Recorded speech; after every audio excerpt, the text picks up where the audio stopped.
They're expectant. All right. Well, welcome everyone. Thank you so much for coming to our NSF workshop today. Without further ado, we will begin. My name is Ethan Knight. I am the National Fellowships Coordinator for STEM competitions. So I work with undergraduates and a little bit with graduate students, but the main person who works with our graduate students is Matt, and I'll let him introduce himself too. Yes, I'm Matt Kleffenstein, and I'm also a National Fellowships Coordinator. As Ethan said, my focus is specifically on graduate students. So we overlap a little bit in a competition like NSF, where you can apply as an undergraduate and also as a graduate student, but we are both available for advising to answer questions about this competition.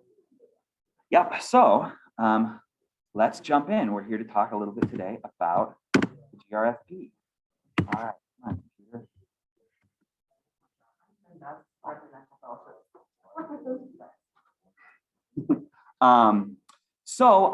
I want to start with just a couple of links for you here, right? Hopefully you guys are familiar with these links already, but if you're not, these are just the main NSF GRFP links. It's just nsfgrfp.org, and it'll take you, it looks a little bit like this. So you might be asking yourself, why should I apply for the NSF? And we've got a bunch of great reasons for you. The first, right, is that it helps you clarify your long-term goals, especially if you're an undergraduate student right now, right? Putting together this sort of application really does ask you to think about, right, where you're going, what you're doing, what you've done, and it helps you really kind of decide where you're going. A lot of students have told us, right, that it's really helped them clarify those goals. You also get great experience communicating your goals, right? Knowledge is really important, but we also have to be able to share that knowledge and communicate it with others, right? So this is a great chance to really hone those skills working with faculty and of course us in the office. You'll get practice writing a research essay. So for those of you, again, who are undergraduates, it's always good to again, get some more practice, and this you really will be, you'll have faculty mentors here that can really help you guys hone that, because you're going to be doing a lot of that in graduate school, right? It also helps you strengthen connections with your recommenders, and as you're, again, especially for the undergraduate students, right? As you're thinking about graduate school applications, the better your recommenders know you, the better recommendations they can write, right? You'll also get a lot of feedback on your current work and your goals, and that is really invaluable. You'll have preparation for graduate school applications, as I said, although many of you are already graduate students. And of course, you could win the scholarship, right? And that's the big one. But if you'll notice, that's at the end of our list because the process itself is really valuable. And for graduate students who are currently enrolled there, I mean, I think a lot of this is transferable too, where it's not so much about getting the experience with applying for the program. You're in the program, you know what you want to do, but it's the research communication portion. If you're in a PhD program, oftentimes these kind of fellowships are the first step towards developing that dissertation proposal when you're trying to clarify your ideas there. So even if you already know what you want to do, this is a great mechanism for getting into the habit of applying for funding, which if you're going into a research or a faculty career is something that you're going to be doing for the rest of your professional life. And so that's another great reason if you're already in a graduate program right now. Excellent. Thanks, Matt. So just a little bit of background about the National Science Foundation. This was an independent federal agency created in 1950 to promote the progress of science, to advance national health, prosperity, and welfare, to secure national defense.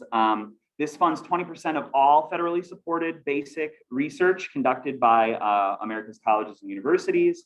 And the GRFP was NSF's very first program, and they've supported graduate students every year since 1952. So they've been around a while.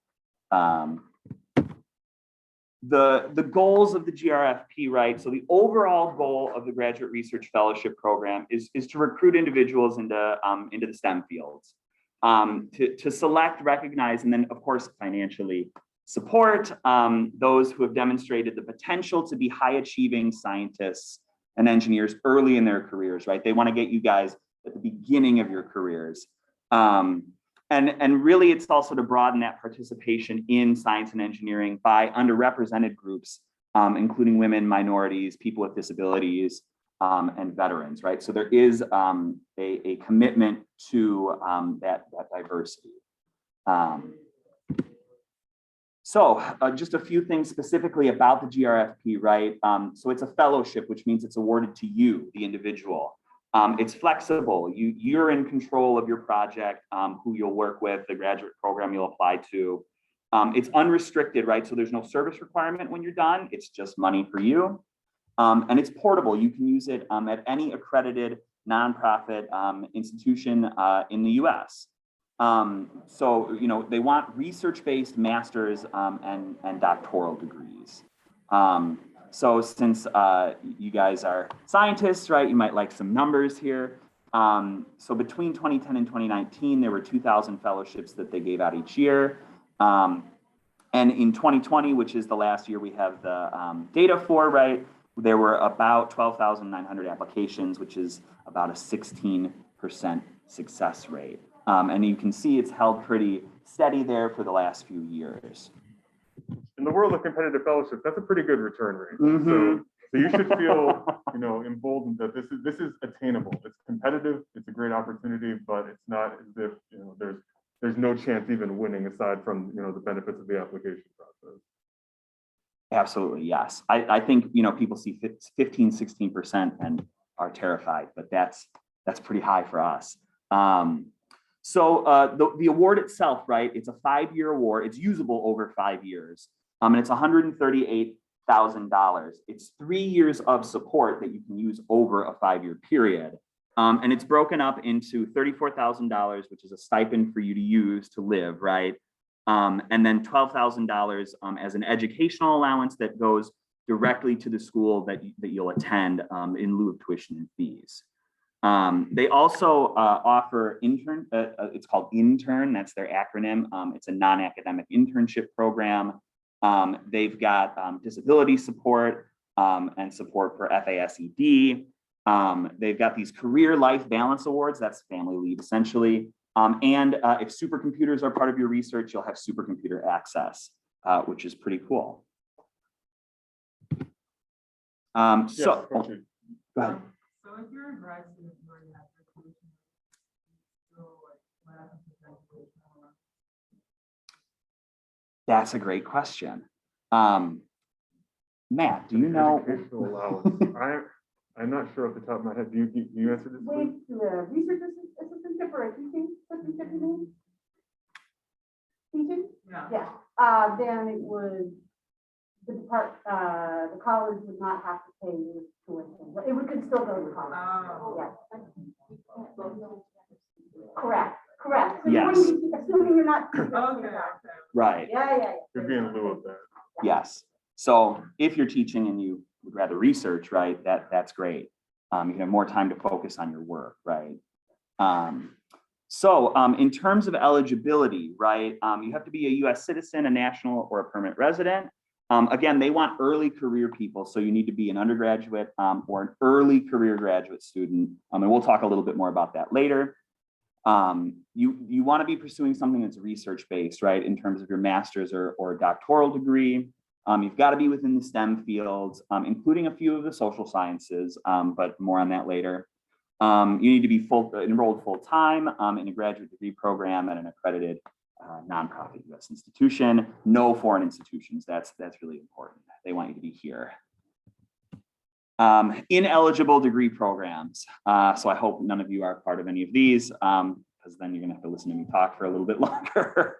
But MBAs, right, MDs, JDs, right, these professional degree programs, and joint science professional degrees, so MD, PhD, or the JD, PhD, they would rather not have you. Community, global, or public health, Masters of Public Health, unfortunately, is not eligible. The same with counseling and social work. Education, unless you're doing STEM education, they don't want education students. And the same goes for history, unless you're looking at the history of science. And this GRFP solicitation has even more specific information about that. So the eligible fields of study, and each of these fields has a bunch of subfields within it, but chemistry, computer and information science and engineering, geosciences, life sciences, materials research, mathematics, mathematical sciences, physics and astronomy, psychology, social sciences, and STEM education. So hopefully you all fall under one of those.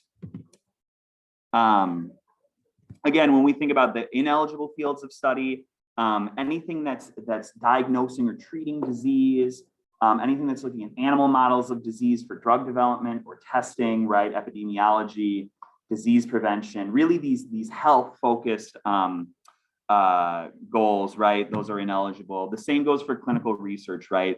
So they're interested in psychology, but not in patient-oriented research, not in behavioral studies, right? Again, anything that's focusing on health services or standards of care, or research that leads to clinical trials that they're not looking for. And this isn't 100% true, but kind of a general rule of thumb is that if NIH will fund it, NSF is not going to. So if you're in one of those fields where most of the people, your faculty mentors are getting funding from NIH, then there's a good chance that maybe you want to be looking towards some of the graduate research opportunities in that institution.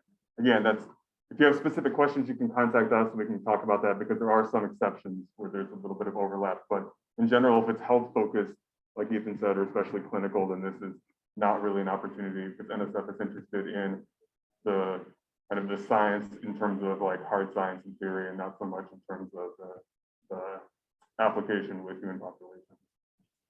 The same goes, right, for things that maximize agricultural production. They're not interested in that, and impacts on food safety. So like Matt said, the hard sciences, right, is really what they're interested in.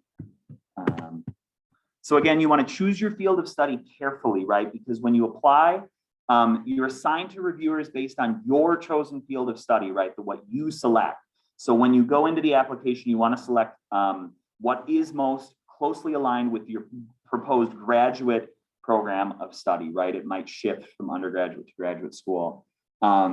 If you choose other or interdisciplinary, your application is going to be read in the primary field, right? So whichever of those interdisciplinary choices, they're going to look at the primary one. And again, you really want to think about your audience, right? Reviewers have broad disciplinary expertise, but they might not be specialists in your particular discipline, right? Or in your particular specific area of interest. So again, you want to write with that in mind, right? If you're awarded a fellowship, the discipline of your graduate degree program choice needs to match that broad discipline of your chosen field of study, right? So if you choose chemistry, you can't then enroll in chemical engineering, even though they both have the word chem in them, right? You want to make sure that those align from the start. So now we can talk a little bit about eligibility based on your academic level, right? Earlier we said that that they really have a commitment to early career scientists, right? So the first level of people who can apply are undergraduate seniors and baccalaureates never enrolled in a graduate degree program. So if you have never been enrolled in a degree program, you can apply every single year until you enroll in a graduate program, right? So for those of you who are undergrads, this is you guys, right? The second level, if you're a first-year graduate student in your first graduate degree program, right? This has to be the first one you've applied to and enrolled in. And you can also be a currently enrolled joint bachelor's master's student if you've done 3 years in that program, right? So you're at the master's part. The third level, right, are second-year graduate students, which is to say that they've got no more than 1 academic year completed in your first graduate degree program. So if you're a first-year doctoral student who went directly into your doctoral program after a joint bachelor's master's, right, that counts as level 3. And again, if this is your second year, your first semester. And then returning graduate students with less than 2 years of interruption in their graduate study.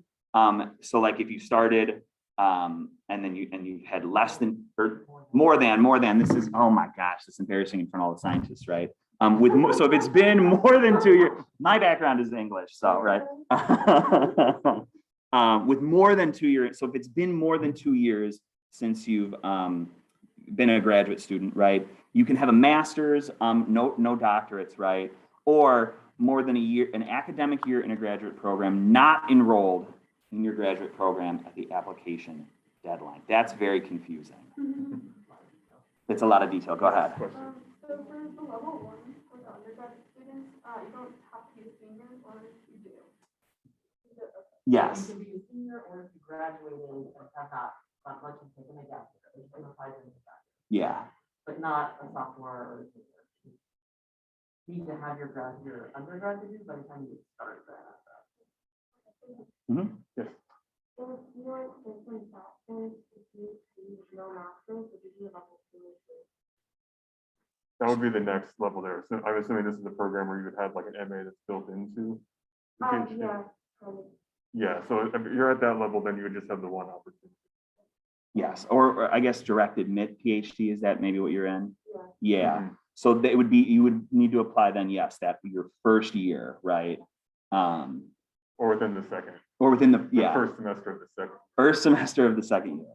So there's kind of Yes. some strategic thinking about this, if that's your situation, if you're already in a graduate program, since you only have one chance to apply. And so thinking about, are you ready to apply in that very first semester of the program? Or do you think maybe you would benefit from having had a year of graduate school and perhaps building some relationships with faculty, maybe clarifying your research interests? Do you think maybe you would be able to write a more compelling, more competitive application? So that's something to discuss, with professors, but certainly to keep in mind, since you only had that one opportunity, you want to think about when you're going to be able to make that strongest application. Yes, yes. So for all of these levels, right? If level 2, 3, or 4, you have one shot, right? If you're level 1, you can apply as many times until you're enrolled in a graduate program, right? A little confusing, but Usually two, right? So it's like you can apply as a graduating senior. Right. And if you don't get it, you have one more shot in your first or second year of your grad program. That's the typical. Yeah. all right. Now that I've thoroughly confused you all. So here's just a quick little overview of the timeline, right? So late October is when applications are going to be due. It's a little different depending on which field you're in, right? So there's a variety of deadlines, but they're all late October. Right after that application is due, there's a little bit of wiggle room for reference letters, right? So they're due shortly after. Then you'll apply to graduate schools, right? After that, you'll get fellowship offers in March and April, right? You have to decide by May 1st, right? And then your fellowship would begin the following September, right? So one of the great things about this, if you are an undergraduate, is that this comes before your graduate school applications will be due. And so the effort you're putting into researching programs and putting together your proposals for this, that's going to go directly into the documents you're going to be doing for graduate school. So it's great preparation, and it'll help you make a stronger application for your grad application. Absolutely. It also gives you a really good bargaining chip if you get an NSF grant, and you can inform the graduate schools that you want to go to, that you are the recipient of that. Sometimes that can change outcomes in this grant. Because think about it, right? That means that you're coming to graduate school with your own money, right? You can pay your own way. So, schools sometimes tend to be a little more, there's a little more wiggle room if you're bringing your funding, right? So the 2021 deadlines, right? So the applications are due at 5 p.m. For here, it'll be Eastern time, right? Your local time. And then those deadlines are grouped by field. So life sciences is October 18th.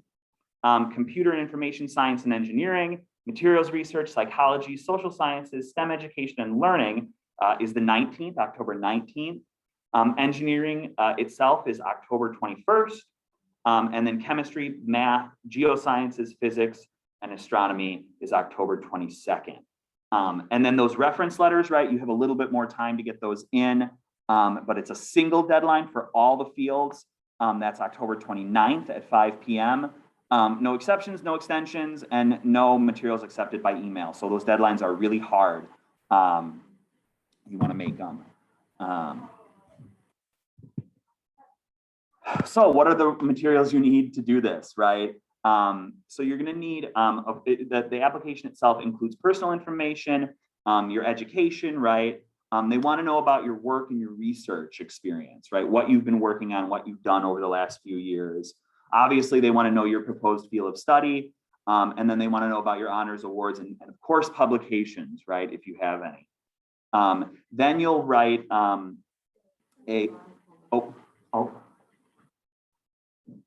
That's interesting. Keep talking. And then the next bit, Memorize. I know, right? I'm getting put on the spot. But then you'll write your personal relevant background and future goals statement. That's going to be 3 pages, right? So that's sort of like a personal statement. It's about you, right? And what you want to do. Then you'll give a graduate research statement. That's 2 pages. Of course, you'll need to share your transcripts and your letters of reference. You need to submit at least 2 letters of reference, but we recommend that you send 3. You can't, they will look at 3. And I believe you can submit a total of 5, but again, they will only look at 3. And if you don't have 2, they won't even look at your application. Send 5, how do they choose which ones to look at? So you select, right? So you could You ask. order them. You order them. Yeah.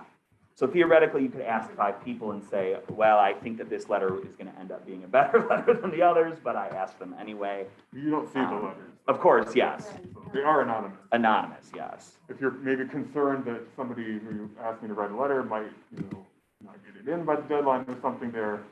It gives you a little wiggle. Question? Yes.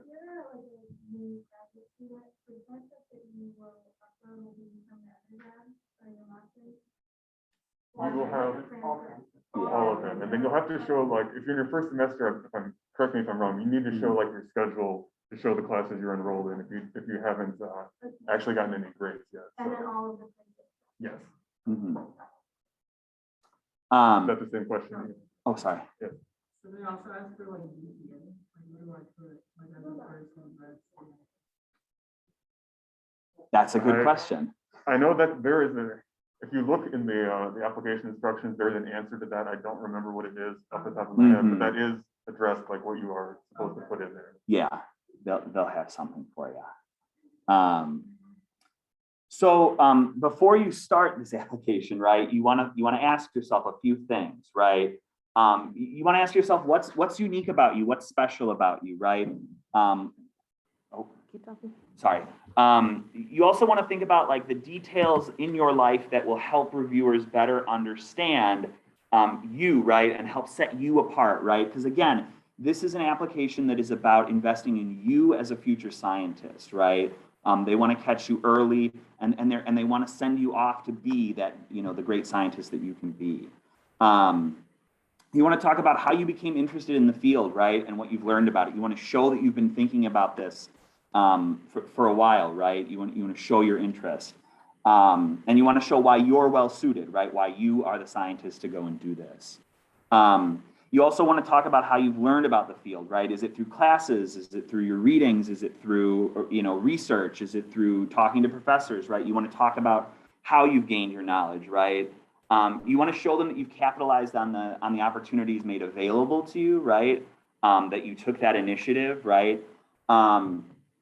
And you want to think about what are some reasons that you could give for reviewers to be interested in you, right? You really want to set yourself up as a unique individual. Again, they're investing in you. What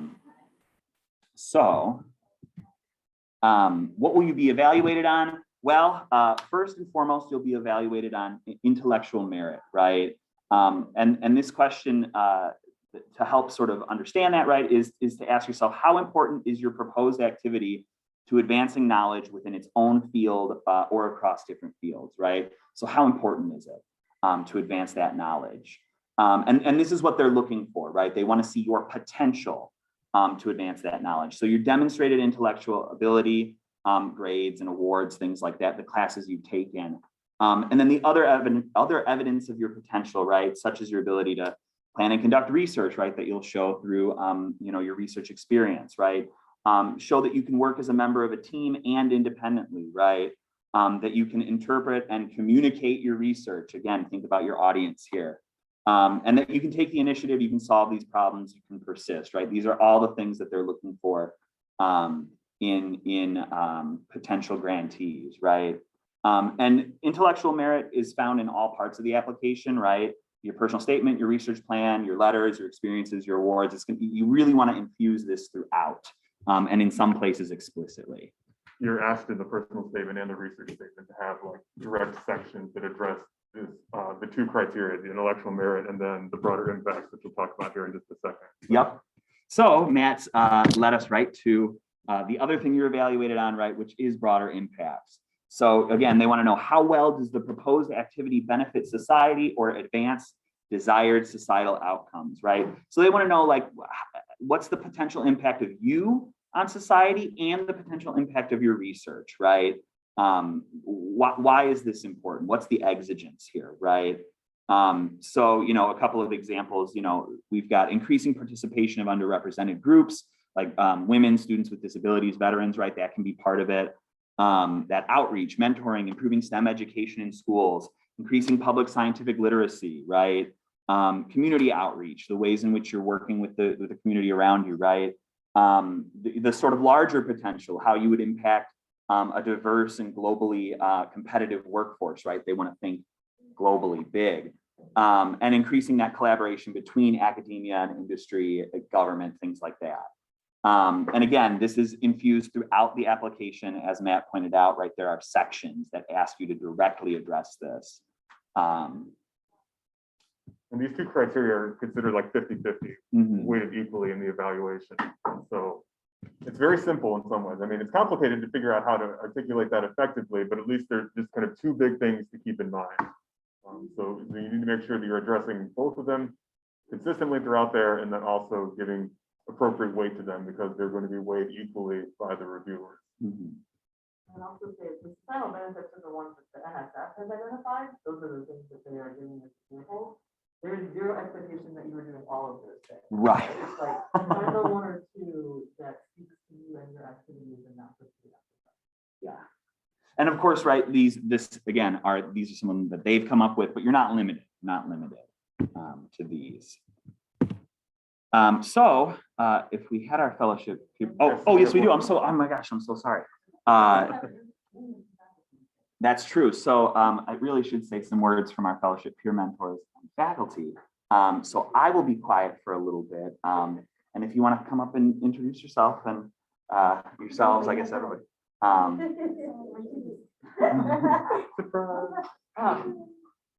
name is Nana. I'm a second year master's student in the biological sciences department, and the other folks here. Super happy to answer any questions that anyone has. I mean, obviously it's kind of funny being a fellowship peer mentor when I only applied for this once, and it kind of feels like it was luck in a lot of ways. So, but I'm very happy to talk about what that process was like and what the reviewer comments were that came back, because even on a successful application, it was very striking, you know, that there were still comments about broader impacts could be more, and that was a really big one. So happy to talk more about that. If you want me to just say a couple of general things, I would say that about the application process.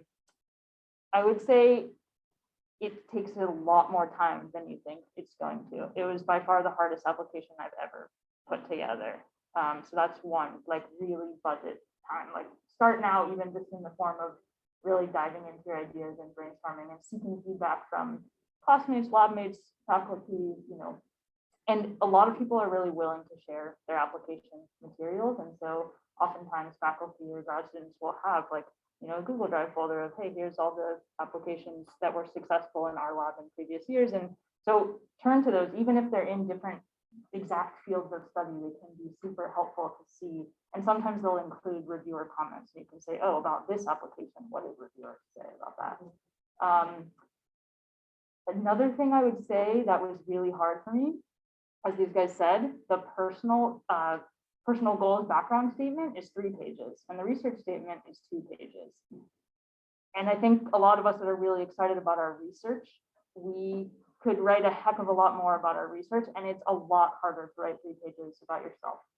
So they kind of turn the tables on what you would think in terms of where you have the workspace. Because we typically think, oh, they're going to want a lot of details about our methods and, why we are going to do it exactly this way. And the truth is they really don't care about that, which brings me to another thing, which is that remember that they're funding you, not your project, and you are not committed to the project that you propose. You're trying to prove to them that you can pull off a robust scientific process. You're trying to show them you understand the foundational literature about your topic. You're trying to show them that you can write well, that you can ask, a thoughtful scientific question and propose a feasible way to answer that question. But if you get into grad school and you get this fellowship and you're like, hey, I want to change my project completely, as long as it's in the same field of study, they're never going to ask you about that. So just remember, you're trying to sell yourself and who you are as a scientist and how you think as a scientist and your kind of ability to put a proposal together in a really stellar way. So that's kind of what they're looking at more than anything. That's the question, because I know you did not attend undergrad at USC. I did not, no. Right? But did you work with a USC faculty member on their application? Because especially for the seniors looking to go elsewhere for college, that might be useful to hear out how you navigated. Yeah, that absolutely. conversation. So I might be a somewhat more unique case. I waited 10 years between undergrad and coming to grad school. So I definitely didn't work with anyone from my undergrad. They're like, who are you? Yeah, I don't remember you. But I did work with my advisor because I was already, seeking funding from several sources to join this particular lab here at USC. And he was extremely helpful. That isn't to say, in terms of where the deadline falls in the year relative to your grad school applications, if you're an undergrad and you don't know who you're going to be working with yet, that's okay. You can seek feedback from other people in your life right now that could have valuable comments, but it's not like you have to propose exactly what lab you're going to be in. They do like it if you know who you're going to work with. I remember part of what I wrote about in terms of intellectual merit is, how this work fits into the work that the lab as a whole was doing, why that was a good lab for me to, carry out this research in. So I did have a lot of support from my grad school advisor, even though I wasn't there yet. How do you go about picking the reference letters? Yeah, so I would highly recommend finding 5 people. Okay. I never told the 2 that I wasn't going to pick which 2 they were. I just thanked them profusely. Great, got the letters. So they submit them on your own and you do get notified when they're officially in. So you'll know, that all of them are in. But I would kind of choose, think of it as like your 3 that you want NSF to read. I agree with these guys. Like, why wouldn't you have a 3rd person say great things about you and sort of just do? But then, those extra 2 were kind of for me like, oh, the undergrad advisor who in undergrad I loved and was my advisor, but had nothing to do with the field of study I'm pursuing now, but they know me. And it was like, I know she'll turn in a great letter on time if I need it as a backup, but that's how I thought of it. And then for my 3 that I was planning to rank as my top 3, for me, since I had 10 years in between undergrad and grad, I had 1 professor from college and 1 professional reference, like my supervisor in the conservation nonprofit I had been working for. So it's like relevant to the science I was trying to pursue as a grad student. And then my particular grad research, I collaborate with the South Carolina Department of Natural Resources. And so my collaborator, who's like a state wildlife biologist, was my 3rd one. So I tried to find a balance of, 1 academic, which if you're undergrads or you're really fresh out of undergrad, maybe they'll all be academic or 2 of them will be academic. But for me, it was going to be a more complete picture of what I was setting out to do in grad school, to have kind of this mix of academic and professional letter writers. So did Nate, did you get? actually, Nate did not, He did write not me write one, you? because I've never met Nate in person at Yeah. the time. And, Yeah. he was super helpful in my proposal, but I didn't feel like he could speak to who I was as a student. And So that's a really important point. As a faculty member, I get many requests for reference letters for various things, and really choose somebody who knows you and who you've worked with in a lab or you've worked with. I can write nice things about somebody who took my class and got an A, but that's all I can really write. And so having somebody that can really speak to you as an individual and how you work, whether it's a professional way or not, is incredibly helpful to reviewers. Otherwise, it's just, you know, it's a generic letter that says, you know, little Susie is a really smart person, and then that's it. So, Honestly, I actually had at least one, if not two, reviewer comments that said like, she had really good letters and, you know, clearly she's not a total adult if these people said nice things about her. So I would definitely focus on picking people that can talk about you as a whole person, not just as a scientist, and think of those 3 letters as a package deal. So if one person can really talk about your skills as a team player or a leader in the field, or, you know, whatever it is, but it's not specifically about the type of lab work or research you're about to do, balance that with someone who can talk about you from a more academic side, because they do read all of them. And So I was wondering, like, I feel like people talk about this, like, from a point of like, they don't actually know, like, just people applying to things, but, like, for example, like, I was a field supervisor, he only has his bachelor's, but he's been working in the conservation field for a very long time. And I know that he could express, like, a lot of things about me working closely with him for the past 2 years. Whereas, like, I also did work with, like, the PI of the project, which I don't know, like, or like an old, like, undergrad professor, like that I was never really that close with, like, how that, like, balances. I would value how well someone can speak to all of your strengths rather than the prestige of the person writing the letter. So I wouldn't choose the PI over the person who directly supervised you, just because, you know, the PI is in a higher position on the project as a whole. What about, like, because, like, I did co-author like a paper with the PI, but then I have a supervisor who knows me, like my practical skills, and whereas, like, the PI, like, knows my, like, more computer-based, like, writing skills. Like, can I have both? Like, can you do, like, it's not weird to use 2 people from the same project kind of deal? I don't think so. Okay. Yeah. I mean, assuming that you're gonna mix that with then other folks from Yeah. other places, yeah. Okay. Other questions? Any recommendations for, like, feeling like you're fatiguing the people you ask for recommendation letters, like your references? To feel like you're what? Like, I just, like, feel like I'm, like, wearing them out. Like, I'm like, hey, I'm applying for something again. I mean, honestly, I would just give them as much time as possible and then send gentle, kind reminders as the deadline approaches. And they have a little more time than you do.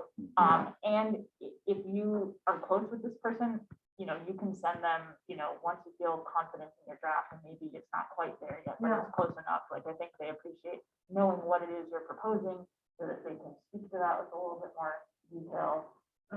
And frankly, once you've done 4 letters for someone, it's not that hard to do a 5th or 6th. Yeah. It's a lot harder to do one per step. But I think that's a good, and the more information, and the other thing I think I'd say is, I remember with my PhD advisor, he'd always say to me, please remind me, and I would think, oh, I really don't want to bug you. And you know what, now I say to people, please remind me, because I'm terrified I'm gonna forget. So remind them, especially if I ask. Ralph, do you agree? Yeah. So the leading to, I just wrote the reference letter again, for the first time. It takes me a bit. I'm pretty bad with that, but I really kind of want to focus on the positive things that are unique for the person. Whereas if I kind of have to do it again, typically I try to make it special for that particular thing. But that goes for the past. So that the thing is for the first time. And the other thing is you remember someone or that I remember that I have to do, because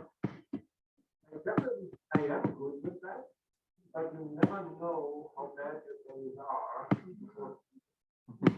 And the other thing is that in most of the cases, people are busy and they will write the reference letter close to the people. And if these days are getting crazy, it's really needed to remind. That's what you hear. You already see that. I think no one. Well, then that's, I don't know what it's like now with NSF, but it used to be the rule.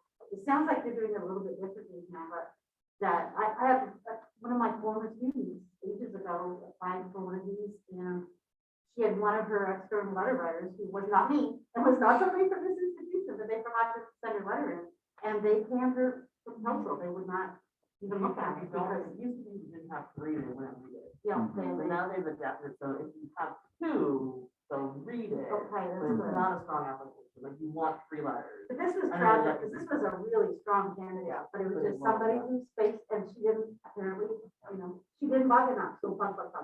Remind.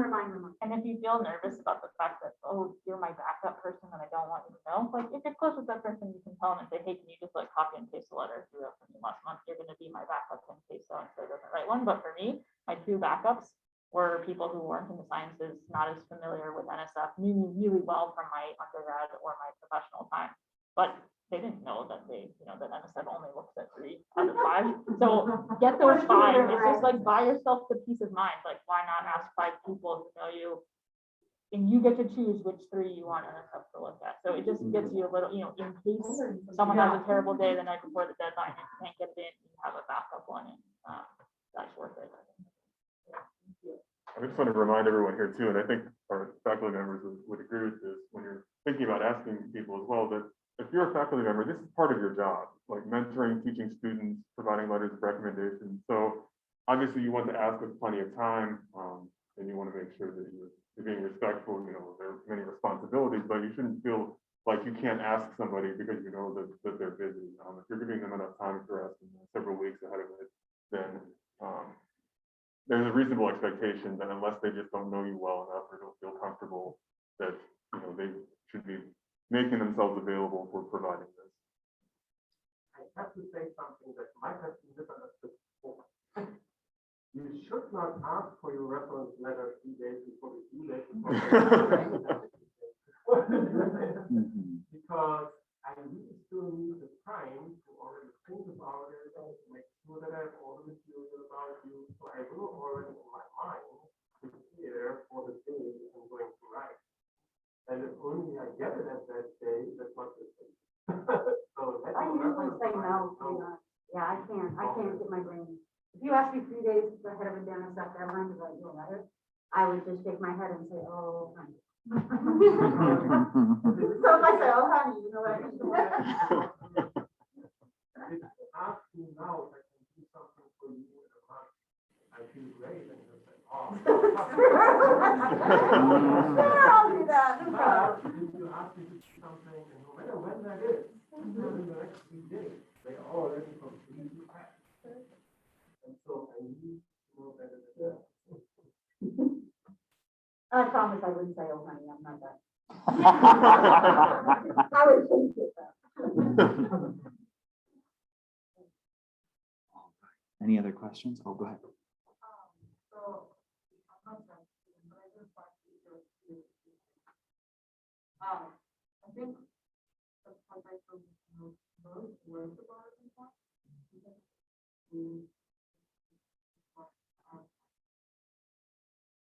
I have experience thinking about this phone, but not about the broader impact and the extent of the impact. So what is some tips or recommendations you have for actually coming up with the broader impact? I think the kind of big picture tip would be to find a balance between what feels honest and feasible and what feels, like you're really trying to think about the broader part of broader impacts, because we were joking around the other day, it's like, all the examples they read, they're like, oh, I'm going to save the world by doing this. And it's like, how am I supposed to do that? And so that's what I mean by finding a balance between something that's honest and feasible. Like you don't want to write something that's clearly so lofty that you're not going to be able to do it because they check you on that. They're like, well, how does this actually connect to what you're laying out? So, you can work it in to your, as these guys mentioned, you'll have a paragraph in each of your personal statement and your research statement that both are kind of like bold at the front of the paragraph, intellectual merit and broader impacts. And so you kind of have a chance to tie it in 2 different ways. You have a chance to tie broader impacts into your personal statement, kind of along the lines of like, this is what I'm passionate about outside of science, or this is the type of outreach or community connection or engagement that I'm passionate about with my science, or the impact I want my science to have. And from my personal experience that you now know about me, this is how I'm going to drive home those broader impacts. And on the research side, it's like, well, this isn't just happening in the lab. The reason this research is important, not just on the intellectual side, but so if you think about it, like really in line with, you know, who you are, what feels like a meaningful broader impact to you, like don't just, you know, pick some bullet points off that list, like these are the things that NSF thinks are broader impacts, because they'll see right through that. So I think, yeah, you know, any other like community outreach or education or, you know, accessibility and diversity in STEM or anything that you've done in your whole, you know, life as a scientist, talk about that early on in your personal statement and then make it more specific to how you're going to do something similar to that you've shown you already have experience doing, you know, that builds off of your actual research that you're proposing. And I think then it kind of connects well. And I think, oh, this person could actually, you know, pull off what they're saying and then pull off. They're not just trying to write about what sounds good is broader impact.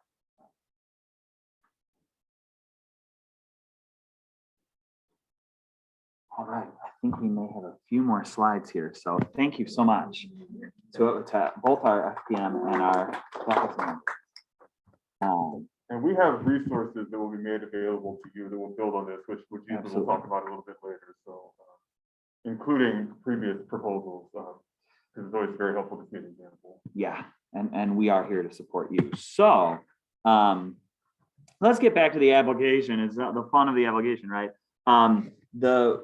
Again, don't neglect formatting stipulations, right? You want to follow their formatting instructions exactly. And you know, I won't go into the deep nitty gritty here for you because you guys can read that. But you know, the important part is to make sure that if you don't comply with these format requirements, they aren't going to look at it, right? So you need to follow these exactly. So Think about your reviewers too, sounds like filler. I was looking at the 11 point font or higher. Yeah, 11 points for an old user like me with, you know, bad eyesight. It's try not to like use every last square millimeter of space. You can do it with a little bit of space and make sure that you think about your reviewers and how many they have reviewed and be kind to them. mhm. And I'm joking, but not really, because when I see a review, anything that is just stuck full of every last word, I think, that's not a good way to start a review. I say one of the cardinal rules is, first of all, don't do anything to annoy your reviewer. Like, Right. Right. Yeah, absolutely. Again, yeah, consider your audience, right? So just in preparing a competitive GRFP application, right? In that personal statement, you want to tell your story, right? And you really want to demonstrate your potential for STEM research, right? Again, they're investing in you, not necessarily your project, but you, right? So you want to talk about your experiences that contributed to your motivation, right? The experiences that contributed to your preparation for the career you want to pursue, right? You want to talk about your research, your professional experiences, if you have industrial experience, right? You know, you want to talk about what your project was. How did you get involved? Where did you do it? Why was it worth doing, right? What did you actually contribute? How did your part of the project fit into a larger whole, right? Of course, what you learned, and you know, did you have advanced coursework, right, involved in all of this, right? So especially if you're an undergraduate, right, if you took some graduate courses, you want to make sure that they know about that. They also want to know about your career aspirations and your future goals. They want to know about what you want to do, right, about what you want to do in the future and how those experiences, right, that you laid out helped to shape those goals, right? They're looking for a cohesive story, a cohesive whole. And again, you want to address those merit review criteria throughout, the intellectual merit and the broader impacts. But you'll have these separate sections as well. And just kind of building off of that, what you've been pointing out as well too here, and what he's emphasized, this is you as a scientist. I think sometimes people get tripped up with the fact that it's a personal statement and feel like, oh, I have to tell my life story here or bring up kind of various other things there.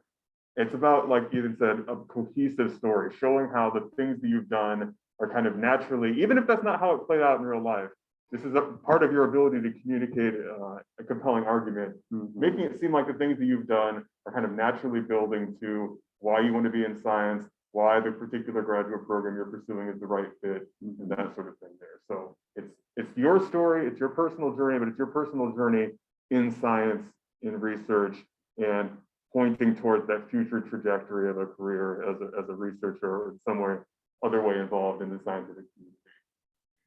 Absolutely. Matt is totally right.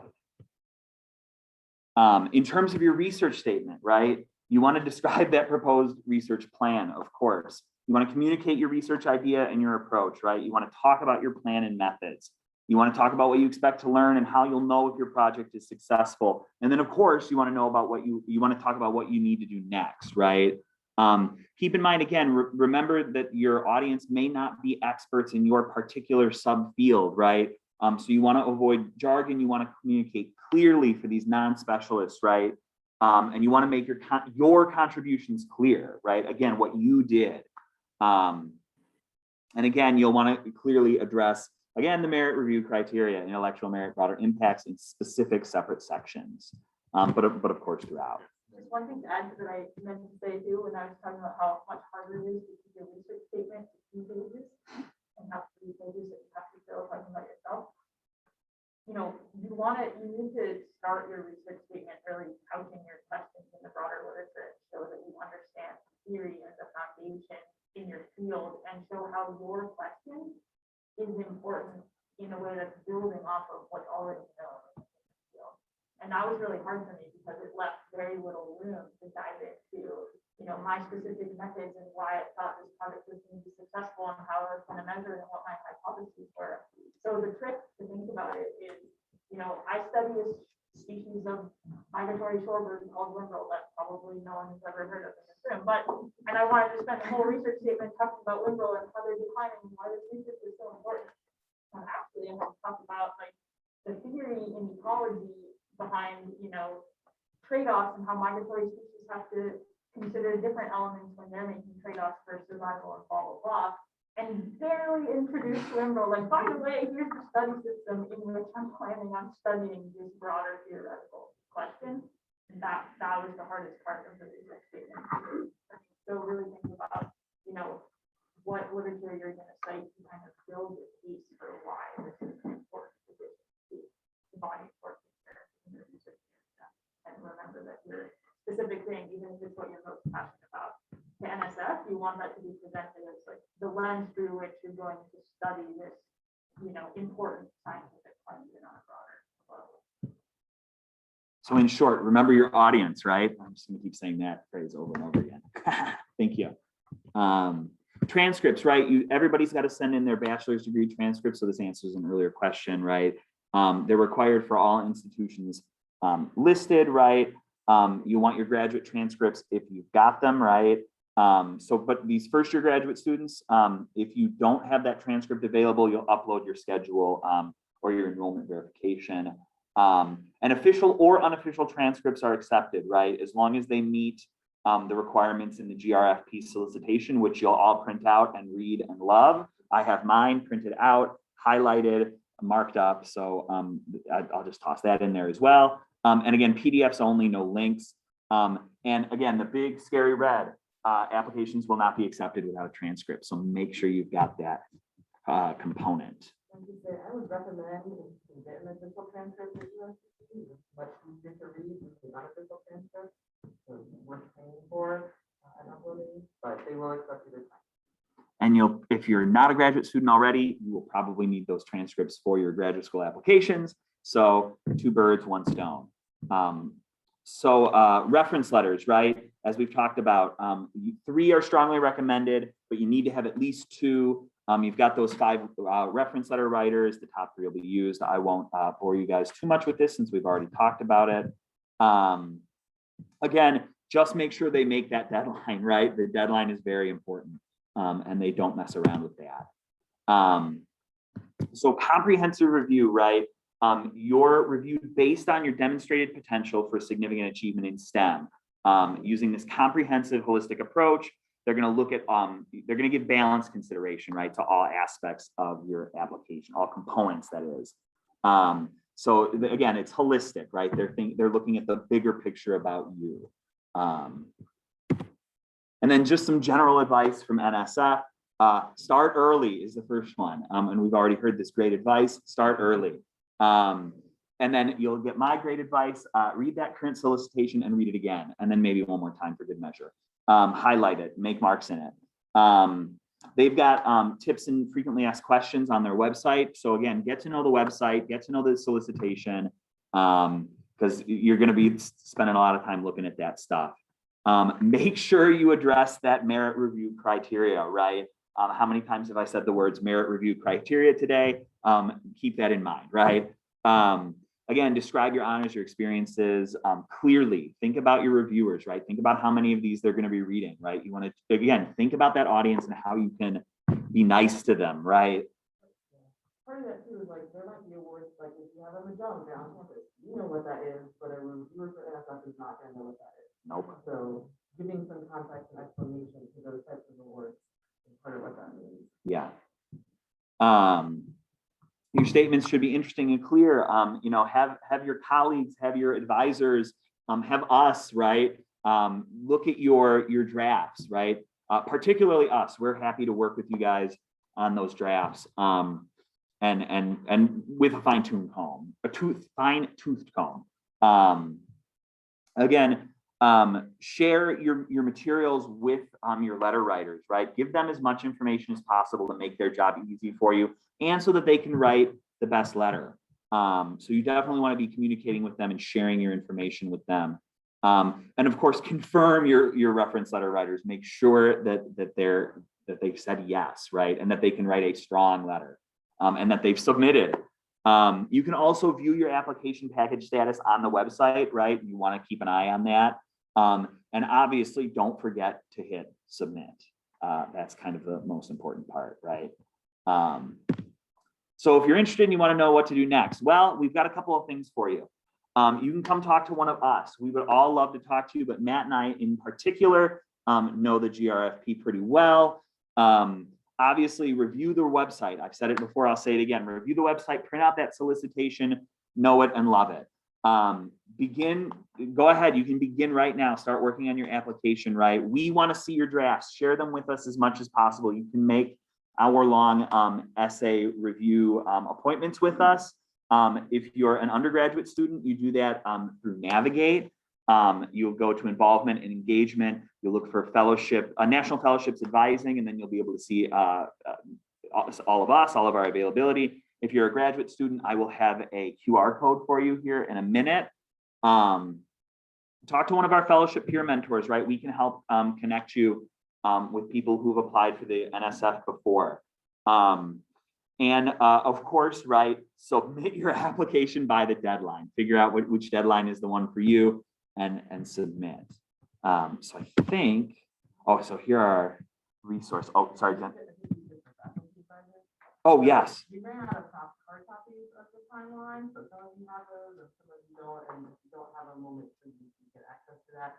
But we have a lot of faculty who are willing to support students, including two who are here this afternoon. And so on that list, you can feel free to reach out to them. They're in different fields and different areas, so find one that hopefully matches what you're in. And there are people who have experience with NSF therapy, whether it's themselves having grants or being on the review panels, and so they're fantastic resources. And Tammy, I didn't have you guys introduce yourselves. You want to just... I'm Tammy, I'm the chair of biology department, but also a member of the NSF. Whatever that would be. Review panel, yeah. And you know, I've never had a GRFP myself because I grew up in Canada and went through a whole different system, but I have spent the last 20 years or so spending NSF money for research. So I review lots of proposals, so I'm happy to help anyway.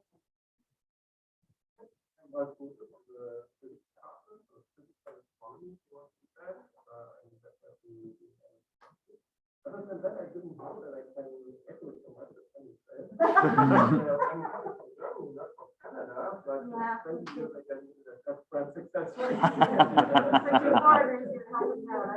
little bit different.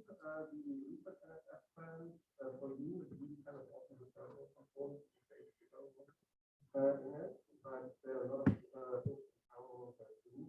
And always remember that there are a lot of mental health advisors that there should be one close to your peers. You always can ask everyone, but the one in the field is like the most competent one.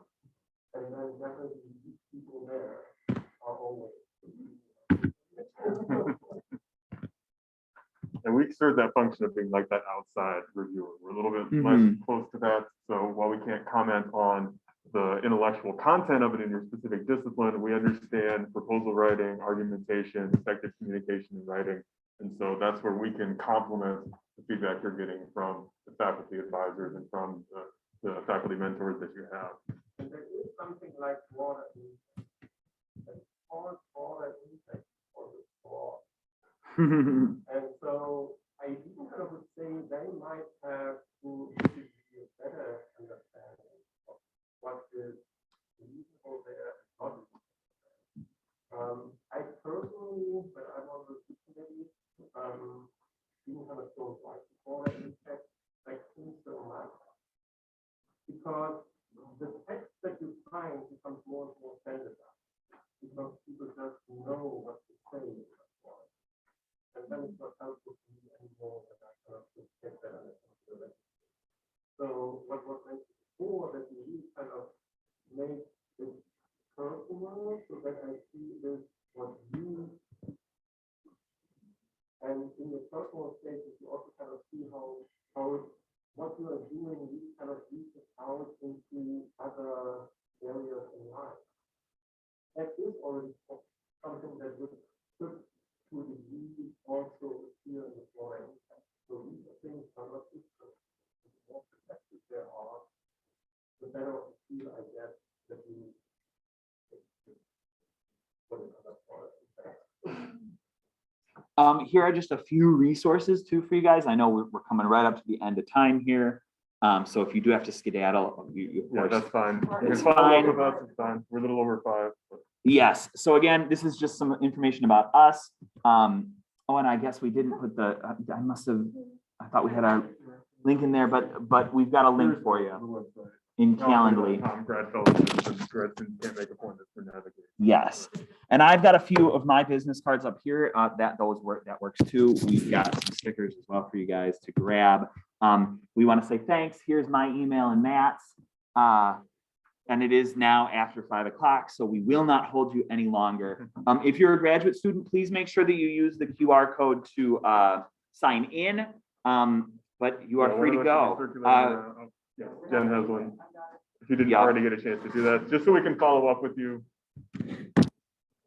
Our Blackboard organization, which is where we have additional information and where we house those